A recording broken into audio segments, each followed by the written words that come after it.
Hi, my name is Satpal. I run my office in Liverpool. You are in stage 2 right now. Looks like you are about to be a leader. So cha-ching, great stuff. Leadership where the game really starts. So what I want to talk about today is there's something on your stage 2 sheet called as, it's under your goal section, knowing your numbers, knowing your critical numbers. So let's just talk about it. What are the critical numbers that you really need to know to be successful in a business? The first thing is in the field. So that's the first thing you need to know. In the field, when you're doing sales, there are 2 or 3 things that you really need to be knowing, 2 or 3 numbers. The first one is, under your law of averages, how many doors you need to be knocking every single day. That is one of the most important things that will help you to do better at sales. The second most important thing in sales would be knowing how many people you got to speak to every single day. Because if you don't see enough people, you will not be able to do as many sales that you're looking for. The third most important thing in that would be how many people you need to close every day. Because if you don't know how many people you're closing, your success ratio is not going to be that good. So my advice would be sit down with your leader, make sure you know what your numbers are in the field, and the more time you're going to spend in the field, it's going to help you analyze yourself. So the best thing you could do, this is what I did when I was on stage 2 and about to be a leader. I used to sit down every day in the evening. I used to look at my callback tracker, and I used to see, there was days when I had to do more closes to do more sales. There was days when I had to do less closes to do more sales. So you just got to make sure you got a good average, and you know what's your average during the week, so you know the numbers. So that's the first point. The second thing I have for you in knowing your critical numbers is called as break-even point. I'm not sure if you've ever heard this, but I would have never heard this point before I started in the company. But remember, you're independent, so it's important for you to be profitable. You're kind of running a mini business in your owner's business. So in that aspect, I would strongly advise you to sit down with the leader or sit down with the owner and go through something called as a needs and wants list. Now, don't get scared. It's not that scary. The terminology is quite, you're like, what is needs and wants? Sit down with them, they'll explain you. The needs is something what you need to live.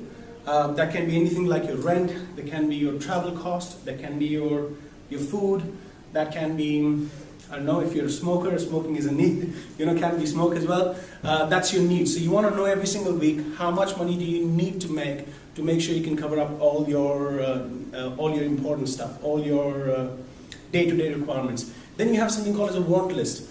Wants can be maybe taking your partner out on the weekend to a nice restaurant. A want can be buying a new suit. A want can be going out on a weekend and just spending a lot of money. Want can be anything. So the critical number you want to know is you want to know how much money you need for your wants. Need for your wants sounds exciting. And then you want to know how much money you need to fill your needs. Okay, so I hope that makes sense. And then you got to add it up, and you know exactly what are your expenses every single week. Once you know your expenses, it's very easy to make something called as a profit. Remember, every business runs for one reason, and that reason is profit. So unless you know what the break-even point is, you will never be able to make a profit.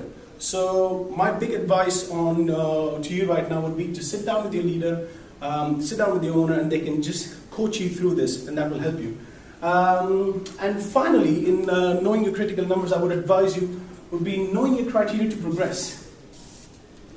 Remember, as a company, the biggest asset we have is you can progress at your own speed.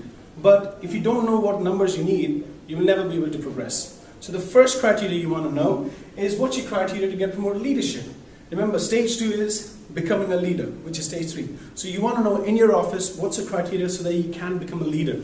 Different offices have different criteria. Your office will have your own criteria, so make sure you know that. The other criteria that you want to know is once you become a leader, how to get to stage 4, which is called as a crew leader. Again, our business is a criteria-based business, so you want to know what numbers and how many leaders you want to promote, how many sales you're supposed to do as a team, what your quality percentage reject rate has to be to make sure you can get into stage 4. And the other one after that is you want to know as on stage 5, what is the criteria to go to stage 5. I remember being a leader, and after that, the only reason why I was coming to the office every day, I just knew that I had to promote X amount of leaders, I had to do as many, X amount of sales as a team, and I had to make sure that my quality was below a certain percentage so that I could get promoted to crew leadership.